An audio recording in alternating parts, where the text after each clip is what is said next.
Well, the Cosequin 4-star short at Kentucky is over. Wow, what a competition that was. And we'll bring a full review show for you all very shortly. But in the meantime, whilst you reflect, digest, recover, I'm not sure what from that 4-star short, lovely Shannon from Echo Ratings is out in Kentucky and actually recorded the post-event press conference for you. So we will hear from Will Coleman, Boyd Martin and Caroline Pamukcu from that final press conference. So we hope you enjoy. The audio may not be as clear as we'd like at times. However, it is a live press conference, so please do excuse that. But we hope you enjoy this and hear their thoughts post-event. And like I say, we'll have a full review show for you very shortly. Good afternoon, everybody. On behalf of EEI and our partners Defender, Mars Equestrian, Cosequin, and USCF, we're so happy to have everyone here for one of the great moments of the best weekend all year, when we recognize the top finishers in the Cosequin Lexington 4-star here at the Defender Kentucky 3-day event presented by Mars Equestrian. We'll get to questions in a moment, but first it's my privilege to introduce our head table. And while it may look like 3 riders, these are the top 5 finishers in the Cosequin Lexington 4-star. To my immediate right, finishing in 5th place, individual gold medalist from last year's Pan American Games from the United States, Caroline Pamukcu.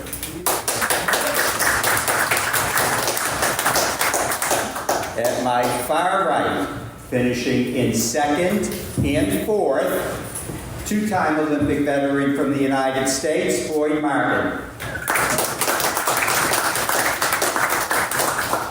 And in the center, the winner of this year's Cosequin Lexington 4-star, finishing in 3rd as well as 1st, U.S. Olympic veteran, obviously from the United States, Will Coleman. Will, it's not very often at this event we get to talk about a horse finishing on its dressage score. It's always tough here. I assume, with all the attention on the other horses, are you at all surprised that this is the one that rose to the top, or just that they're all great? They obviously have a great rider. Well, I think I am pleasantly surprised, but not totally shocked. I think the horse was, even at home, he was starting to give me the feeling that he was on the verge of doing something competitive at a big event. And we obviously have a lot of belief in the horse's talent, and we kind of have just been patiently biding our time until he was ready to sort of show it to the rest of the world. And I think he still has a long way to go, but I'm really keen on him, and I'm excited about his future. Always good to have a good string. You need a good string of horses in this sport. There's no doubt about it. And I would like to take one quick moment, because the 3 of you, have been great all weekend, put on a tremendous performance. You deserve a lot of congratulations.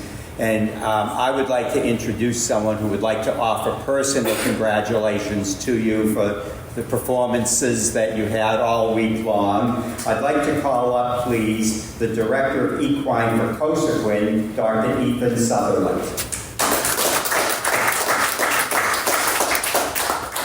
On behalf of Cosequin, I just want to say how thrilled and honored we are to once again be a part of this event. Cosequin has been a pioneer in the joint health industry and nutraceutical supplement world since 1992. And so we're going to continue to innovate and produce products for the best horses and horsemen and horsewomen in the industry going forward. So thank you again. Congrats to all the connections. Will, everybody in between. Congrats. Y'all earned it. Thank y'all. Thanks, Janice. And we're actually going to take a moment to salute you, and then we will get to questions coming up next. And please, Ethan, feel free. And I would, in addition to saluting Will, Boyd, and Caroline for your great performance, I would also like to propose a toast to Cosequin. You've been a great supporter of this event. It has grown over the last few years with the addition of this 4-star, and we thank you for what you do, not only for this event, but for the sport in general. Yes. Cheers. Cheers. Thank you so much, Ethan. Thanks, Martin. With that, we'll entertain questions from all of you. If you raise your hand, Troy will bring you the microphone. Okay, we'll start with Lindsay. Well, we know that you like to bring along a lot of your horses, some young horses, but with this one, you have quite a bit of experience. Were there any kind of challenges along the way in this past year? Any kind of highlights or good things taking over the ride on her? Well, I think it is always, more difficult when you buy a horse a little bit later on in their career. Boyd touched on it, even I don't remember what press conference it was, but it's never an easy thing. It may sound like a shortcut, but it's usually a much more difficult road than when you can bring them along from the beginning. But this horse came from Australia, and his transition to the Northern Hemisphere was actually really difficult for him.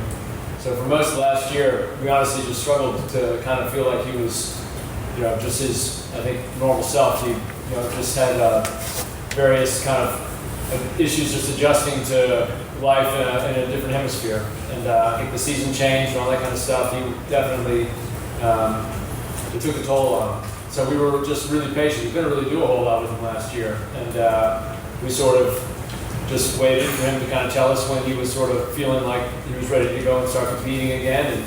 And for much of last year, we kind of laid low and were pretty quiet, just got to know him. But I actually think that served us well. And like I said at the beginning to Marty, I think he's sort of been quietly getting better this spring, and we did feel like there were some good results maybe around the corner. And this weekend, while it may be a little surprising, I don't think for us, we've been around the horse a lot.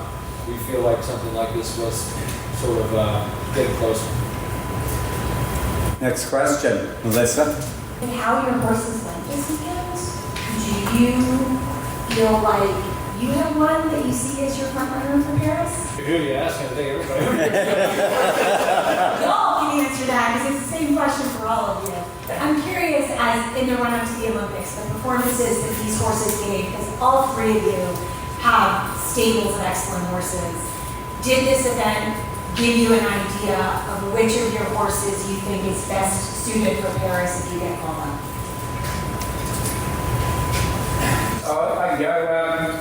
I'm very blessed with the two horses that finished in the top group here, and they're pretty hard to split. Actually, I think they're about as good as each other. They're very strong in all three phases, so it's a wonderful position to be in to have a couple of hopefuls. And like your children, you should never favour one more than the other. Great answer. Can I just use his? No, you can't. No, I don't think that any of us are probably going to say, which horse we want to take. It's hard. I think we all believe in all the horses that we have. And, for me, like Diabolo is it's a newer horse for me. So certainly Timmy's a little more tried and tested, but he's also getting a little bit older. So I'm really not thinking too much about Paris at the moment. I just want to kind of regroup after this event, see where the horses are at, and then whatever happens, in terms of selection, that's sort of it's out of my hands. I think for me, honestly, Blake would be the top one of my string at the moment. I'm kind of in a different position than these guys. All my horses are, the oldest horse I have at the moment is 9 years old. So my other two big-time 4-star long horses are actually going to head over to Europe about May 7th because I got selected to do the European tour. So both of them are going to do King Special, and she's the one they're going to do Chatsworth and Mill Street, and then we have eyes on Aachen. Blake is supposed to run in about 15 days' time to do Tryon for long, and hopefully if that goes well, then we'll be hopefully on looking towards the Olympics. Anybody else? Lindsay?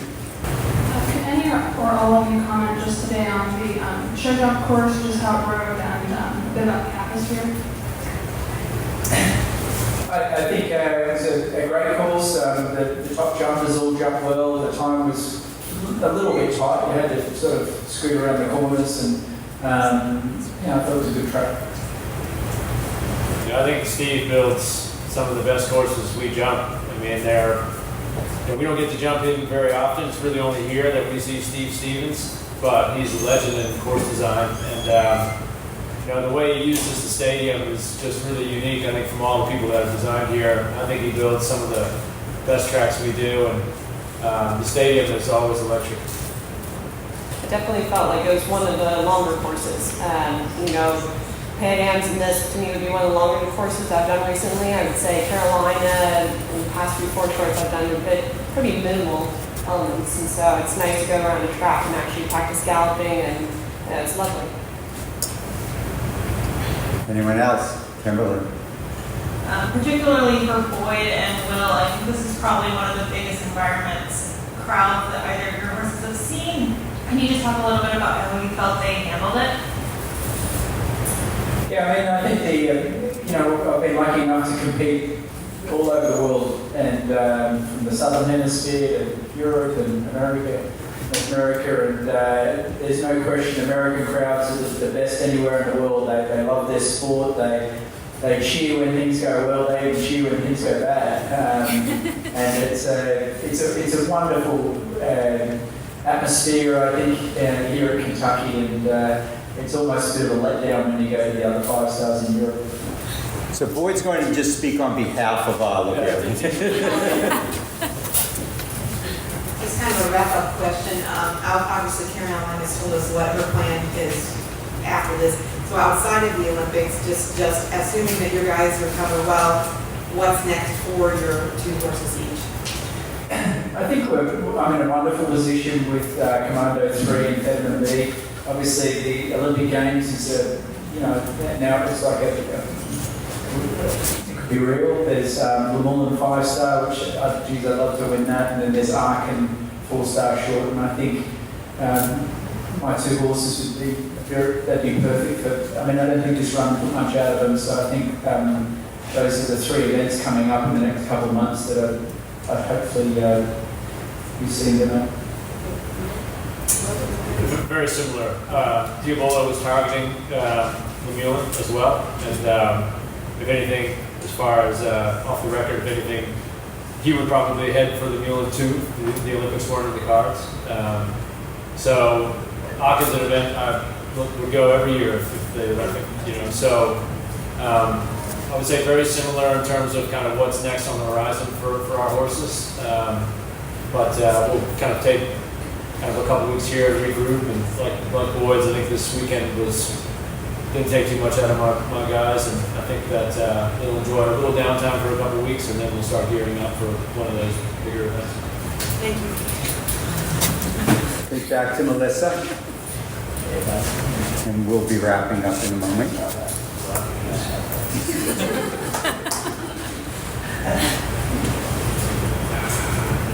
I don't think I'll get this mic again. So, Will, I have two questions, unrelated questions for you. One is, can you please talk a little bit about how you found Diabolo on the other side of the globe, and what got him to you? And second question, we were disappointed not to see Chin here. It was nice what you posted and shared about him. Can you clarify, is he definitely out for Paris, or that's uncertain? I couldn't really say whether he was definitely out for Paris. I mean, we're going to need to explore the issue with this carpal sheath a little bit more, but I would think, having missed this event, this was sort of the key event for him to do in terms of, kind of what we all did, right? For selection. So, for me, I would say it's low odds for him to be available for that, but I still don't really have the full picture on what we're going to have to do regarding this sheath issue. And the horse is 100% sound, and he's really well, but we don't want to put him at any sort of risk and do anything that could threaten the rest of his career. Got the other question? deal or how you found out about that? Oh, right.